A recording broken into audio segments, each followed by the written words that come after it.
여러분 안녕하십니까, 김문성입니다. 자, 키포인트 두 번째 시간, 단기 금융시장에서 거래되는 금융상품 이 종류와 그 세부적인 내용 한번 살펴보도록 하겠습니다. 자, 첫 번째 콜입니다.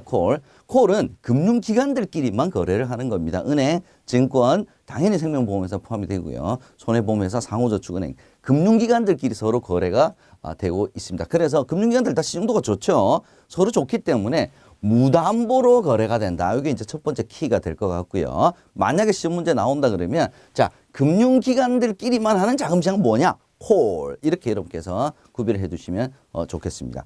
그래서 실은 금융기관들끼리 거래하는 거기 때문에 굉장히 장기물을 거래하는 것이 아니라 거의 대부분이 익일물, 즉 만기 익일이면 내일이죠. 만기 일일물, 익일물 같은 말입니다. 예, 거래가 거의 대부분을 차지하고 있다. 자, 키는 금융기관 간 자금시장이다. 이거 꼭 여러분께서 구별을 해두시면 좋겠습니다. 자, 그 다음 환매 조건부 채권 보겠습니다. 얘는 일단 이름을 한번 우리 잘라보죠. 환매는 뭡니까? 환매. 예, 팔았다가 다시 사주는 거죠. 환매를 조건부로 해서 거래되는 채권을 우리가 환매 조건부 채권, 즉 RP라고 얘기를 합니다. 팔면서 이렇게 파는 거죠. 몇 월 며칠 날 얼마에 다시 되사달라고 얘기를 하면 내가 반드시 되사줄게를 약속을 하고 거래하는 것을 우리가 환매조건부 채권이라고 얘기를 합니다. 그래서 채권을 보유하고 있는 사람, 즉 파는 사람이죠. 파는 사람은 채권을 맡겨놓고, 그죠? 돈을 빌리는 거와 똑같은 효과를 나타나게 됩니다. 그래서 채권 매각에 따른 자본 손실 위험을 회피를 할 수가 있습니다. 왜? 다시 어차피 사오는 거죠. 그래서 사오는 기간 동안, 그 기간 동안만 이자를 주는, 대출 이자를 주는 거와 똑같은 효과를 나타내게 됩니다. 반대로 채권을 사는 사람 입장에서는 채권 담보로 돈 빌려줬다가 이 채권이 부도가 나든 말든 만기에 무조건 되사주기를 했기 때문에 그냥 담보로 돈 빌려주는 효과, 이렇게 두 가지를 비교를 해보시면 좋을 것 같고요. 당연히 채권 거래이기 때문에 예금자 보호에는 해당이 되질 않습니다. 요거 시험 문제에 자주 출제가 됩니다. 환매조건부 채권, 예금자 보호에 해당되지 않습니다. 자, 양도성 예금 증서 보겠습니다. 양도성 예금 증서라고 하는 것은 정기예금에다가 양도를 할 수 있도록, 즉 사고 팔 수 있도록 그 양도성을 부여한 증권을 우리가 증서를 양도성 예금 증서라고 얘기를 합니다. 발행은 은행이 합니다. 은행이 하는데 딱 한 군데 은행만 CD를 발행을 못 합니다. 그게 어디냐? 한국수출입은행입니다. 한국수출입은행에서만 CD를 발행하지 못하고요. 전 은행이 발행을 할 수가 있습니다. 그 만기 이전에 내가 만약에 돈을 회수를 하고 싶다. 그러면 중도 환매가 안 되기 때문에, 왜냐하면 사고 팔 수 있도록 만들어줬기 때문에 당연히 중도 환매는 안 됩니다. 그러면 증권회사에 가서 팔아주세요. 그러면 증권회사가 팔아서 돈을 주게 됩니다. 그래서 중도 환매는 안 된다. 요거 꼭 여러분께서 기억을 해 주시고요. 사고 팔 수 있는 유가증권의 성격을 가지고 있기 때문에 얘도 예금자 보호에 적용이 안 된다. 이렇게 보시면 되겠습니다. 자, 세 번째 기업보험 보겠습니다. 기업보험은 뭐냐면 기업이 돈을 빌릴 때 나 그냥 돈을 빌려주는 대가로, 돈을 빌려주는 증서로서 내가 융통어음을 발행하는 겁니다. 자, 돈을 빌리고 빌려주기 위해서 발행하는 어음을 우리가 융통어음이라고 얘기를 합니다. 상거래하고는 전혀 상관이 없는 거죠. 그래서 어음 빌려주고 어음 할인하는 것과 똑같은 효과입니다. 그래서 기업보험은 일단 키워드가 바로 이 융통어음입니다.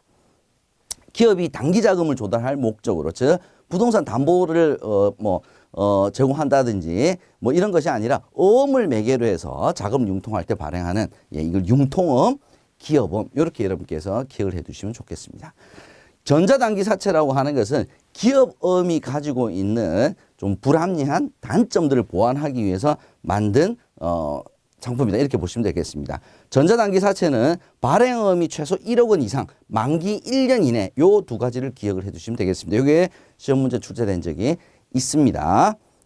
자, 다음은 표지어음이 되겠습니다. 자, 우리 조금 전에 기업어음 살펴봤습니다. 기업어음이 키워드는 제가 융통어음이라고 말씀드렸는데, 반대로 표지어음은 융통어음이 아니라 상거래를 통해서 일어난 어음이 매개가 된다라고 하는 것이 키워드입니다. 그래서 이걸 상업어음, 무역어음, 팩토링어음이라고 우리가 얘기를 합니다. 그래서 이 어음을 은행에다 맡기고 할인을 받아 자금 조달하게 되면 은행은 이 어음들을 고객한테 다시 매각을 하기 위한 상품이다. 이렇게 보시면 되겠습니다. 그렇게 해서 이 표지어음은 예금하고 똑같습니다. 왜? 은행이 이걸 매개로 해서 예금을 받는 거기 때문에 얘는 예금자 보호에 해당이 된다. 자, 그래서 표지어음과 기업어음을 항상 대비를 해서 시험 문제 출제가 될 수가 있으니까 키워드는 상업어음, 무역어음, 팩토링어음 요걸 여러분께서 꼭 기억을 해 두셔야 되겠습니다.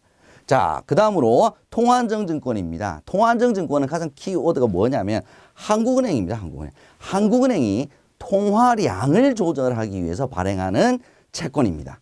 근데 이건 보통 만기가 1년짜리가 거의 대부분입니다. 그래서 대표적인 단기금융 상품에 해당이 되는데요. 자, 한국은행이 돈을 만약에 시중에서 흡수를 하고 싶으면 이 채권을 발행해서 시중에다 파는 겁니다. 채권을 발행해서 팔았으니까 채권 주고 돈을 받았죠. 그죠? 그렇게 해서 시장의 유동성을 흡수를 하는 겁니다. 이러한 채권을 통해서 통화량을 조절하기 위한 목적으로 발행하는 증권을 우리가 통화안정증권이라고 합니다. 자, 이 채권은 사람들이 또 조금 헷갈릴 수 있는 게 금융기관만을 대상으로 하느냐? 아닙니다. 일반인들도 이 통화안정증권을 얼마든지 가서 살 수가 있습니다. 자, 키워드 한국은행이 통화량 조절을 위해서 발행하는 채권이다. 이렇게 보시면 될 것 같고요. 만기는 14일에서 2주, 2년이죠. 14일에서 2주에서 2년 이렇게 보셔야 됩니다. 까지 총 13종으로 발행이 된다라고 하는 거. 자, 여러분 이렇게 보시게 되면 종류가 되게 많았죠. 그죠? 콜, 그죠? 그 다음에 환매조건부 채권, 그 다음에 기업어음, 전자단기사채, 표지어음, 통화안정증권, 양도성 예금증서. 예, 이렇게 7가지 여러분께서 단기금융 시장에서 거래되는 주요 상품이다. 꼭 기억을 해 두시면 좋겠습니다. 자, 함정을 한번 찾아보죠. 이렇게 종류가 많다 보니까 함정도 굉장히 다양합니다. 자, 양도성 예금증서, CD죠. 통화안정증권은 장기가 아니라 단기 금융상품이다. 그죠? 예, 여기에서 함정이 있었습니다. 두 번째 보겠습니다. 환매조건부 채권은 예금자 보호법에 의해 보호받는다? 안 받는다? 일단 채권이죠. 그죠? 채권거래 유가증권이기 때문에 당연히 예금자 보호에 해당이 되질 않는다. 요거 꼭 기억을 해 주시기 바랍니다. 마지막으로 통화안정증권은 금융기관을 대상으로 발행하며 개인의 거래는 제한이 된다 그랬습니까? 안 된다 그랬습니까? 누구든지 할 수가 있다 그랬죠. 제한이 된다가 틀렸다라고 하는 함정 여러분께서 꼭 기억을 해 두시기 바랍니다. 여러분 수고하셨습니다.